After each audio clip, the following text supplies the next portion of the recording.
reports from city council members that's not related to a board or committee. Okay, and Councilmember Walker. So I have a question for Lance around the water turn-on process. So if one of our crew goes out to turn on water that's been, let's say it was turned off or either the homeowner requested it or it was shut off for non-payment, do they wait to see, I know like City of Auburn, if the meter continues to spin after a minute or so, they shut it back off because there's something running in the house. Do we have a policy or a process around that in Pacific? I do not believe we have a formal policy or procedure related to that the crews will stick around for a period of time to check that. But it would not surprise me that would be a practice that we employ. Again, I can follow up for you on that and verify that. Okay. I've talked to a homeowner that that's happened, so if you could find out, maybe let us know at the next workshop or the next meeting and go from there. Will do. Thank you. Anything else from council members not related to a board or committee? Okay, seeing none. Finance committee. We met on the 21st, last Tuesday, I believe. We discussed 4 primary topics, and the first one was dealing with child care issues with structure that didn't have proper permitting prior to being built. That was built by most likely 2 property owners before the current owner, and there are some issues with gifting of public funds, and so what we discussed was ensuring that they pay at least the permit fees, and then having Richard work with them on setting up a payment plan so we don't have to pay a sizable amount of money, $12,000. And coming up with a reasonable interest rate to work with them to get them in compliance. We had an issue pop up about someone whose house burned that was brought to council. Someone asked for a waiver of the water sewer fees because they were going to be occupying the house. Right now we don't have a policy in place other than to have the meter pulled to have that happen, and there's a $5,000 infrastructure fee to remove it.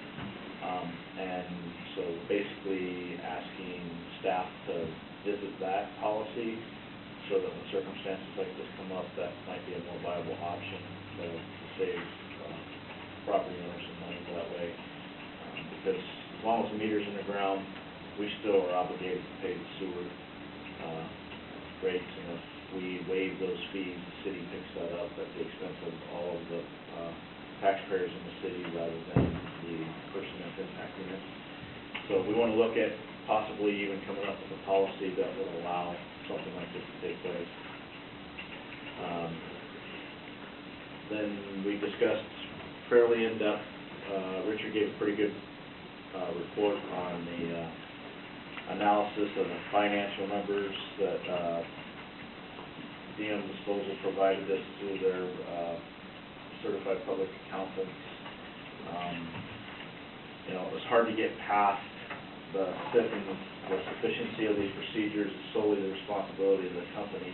Consequently, we make no representation regarding the sufficiency of the procedures described below, either for the purpose of which this report has been requested or for any other purpose. So, yeah, they have certain disclosures in here that say that, you know, based on the numbers that they were given, the math was properly conducted is how we kind of interpreted it, but they can't state whether the numbers that they were provided are even accurate. So it kind of supports and substantiates some of the issues that Richard's had to deal with in trying to reconcile the numbers for the contracts.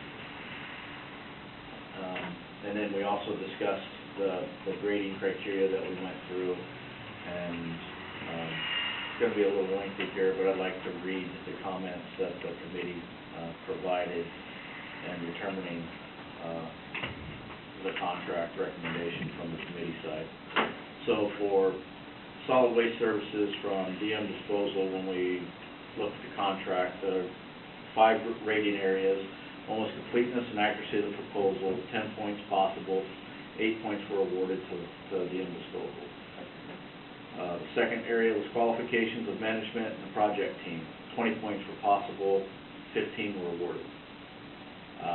Number 3 was the operational experience of the company. 25 points were possible, 23 points were awarded. Under finance, the financial aspect, 25 points were possible, 24 points were awarded. Under community and environmental stewardship, 20 points were possible, 14 points were awarded. The justification, City of Pacific Council formed a solid waste committee and appointed to Councilmember Steiger and Councilmember Cave to this committee. The committee has been working diligently to determine what solid waste services should be provided to the citizens and businesses of our community and how those services should be performed. This portion of our responsibility covers who should perform these services. A request for proposals was announced by the city, and the city received 2 proposals. Each member of the committee utilized objective-based scoring and then came to a consensus on the scores.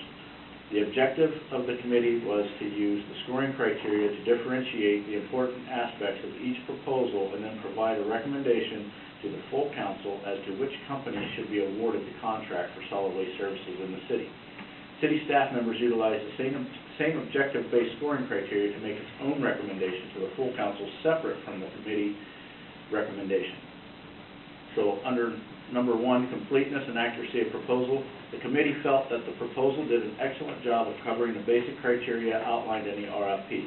The proposal was very detail-oriented and complete from that perspective. However, DM Disposal's proposal was not as detail-oriented on the specific criteria and list of services that the city detailed as important aspects of the contract.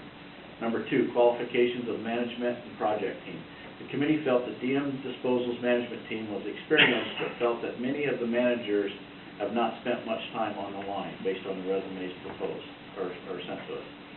Number 3, operational experience. The committee felt that the operational experience of both companies was impressive. However, the committee could not ignore the fact that Waste Management has been the primary provider to our community for many years and know the operations within our community a bit better than any other company competing for the contract.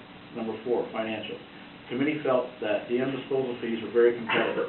The rate for the base 35-gallon residential customer came in well under the ceiling rate outlined in the RFP, and the rate structure for all other size containers were more competitive than the other proposal received in all but a few sizes of containers.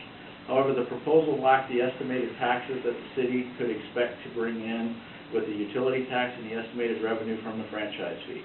It would have also been helpful for the company to include a sample of what a bill would look like for the customers as part of the proposal.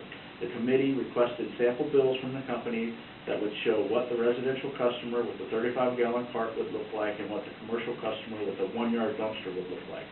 Including this as part of the proposal would have helped the committee to fully understand what the rate structure would look like to the customer.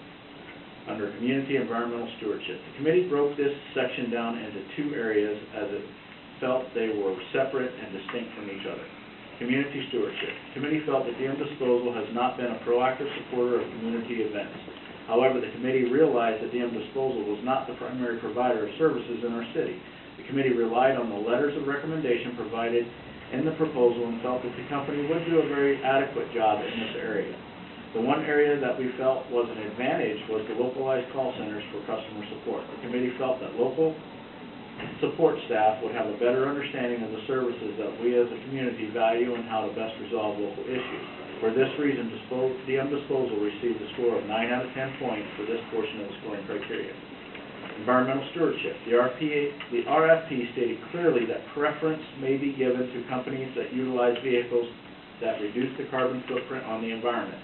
The committee felt that DM Disposal's plans for the future were worth noting. The committee was really impressed with the plans to harness natural gas from the landfill and use it to power its vehicles in the future to help reduce greenhouse gases. However, we were disappointed that the company is not ready to provide these emission-friendly vehicles at this time to service our city to help reduce our carbon footprint on the environment. For this reason, DM Disposal received a score of 5 out of 10 for this portion of the scoring criteria. The RFP evaluation for solid waste services for waste management. So, the comments for that, same scoring criteria. The City of Pacific Council formed a solid waste committee and and appointed Councilmember Steiger and Councilmember Cave to this committee. The committee has been working diligently to determine what solid waste services should be provided to the citizens and businesses of our community and how those services should be performed. This portion of our responsibility covers who should perform these services. A request for proposals was announced by the city, and the city received 2 proposals. Each member of the committee utilized objective-based scoring criteria and then came to a consensus on the scoring. The objective of the committee was to use the scoring criteria to differentiate the important aspects of each proposal and then provide a recommendation to the full council as to which company should be awarded the contract for solid waste services in the city. City staff members utilized the same objective-based scoring criteria to make its own recommendation to the full council, separate from the committee recommendation. Under completeness and accuracy of proposal, the committee felt that the proposal did a great job of covering the specific criteria and list of services that the city detailed as important aspects of the contract. However, waste management proposal was not as detail-oriented on the basic aspects of the proposal as identified in the RFP. For that reason, they received a score of 8 out of 10. Qualifications of management project team. The committee felt that Waste Management's management team was far more experienced, and the company clearly values promoting from within people who were experienced at all aspects of their operation. The tenure of their management team was impressive. For that reason, they received a score of 18 out of 20. Qualifications of the management project team.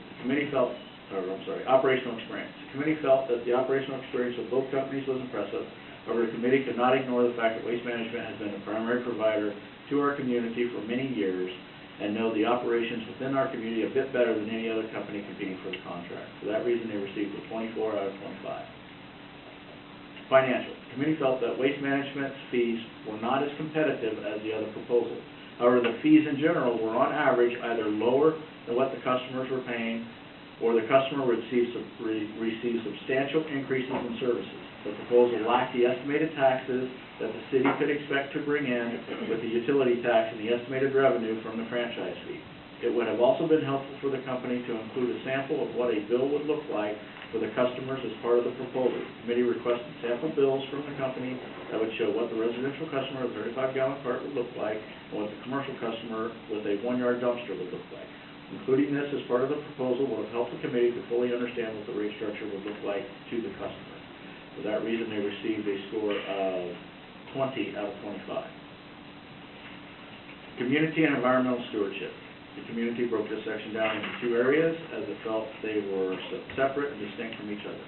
Community stewardship. The committee felt that Waste Management has historically shown itself as a stewardship partner with the City of Pacific. The company has been very responsive to the city and its residents to resolve problems, and we do not see that changing in the future. The one area that we felt that Waste Management could improve upon is localizing their call centers for customer support. The committee feels that local support staff would have a better understanding of the services that we as a community value and how to best resolve local issues. For these reasons, Waste Management received a score of 8 out of 10 for this portion of the scoring criteria. Environmental stewardship. The RFP stated clearly that preference may be given to companies that utilize vehicles that reduce the carbon footprint on the environment. The committee felt that Waste Management has done just that by utilizing compressed natural gas vehicles in all of its operations that will take place within the city. For this reason, Waste Management received a score of 10 out of 10.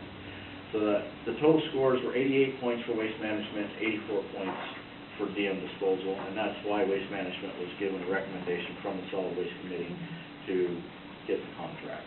And for those who are asking questions, why does the contract have to be 10 years long? It's hard for a company to invest hundreds of thousands of dollars into their operation to provide services to this city.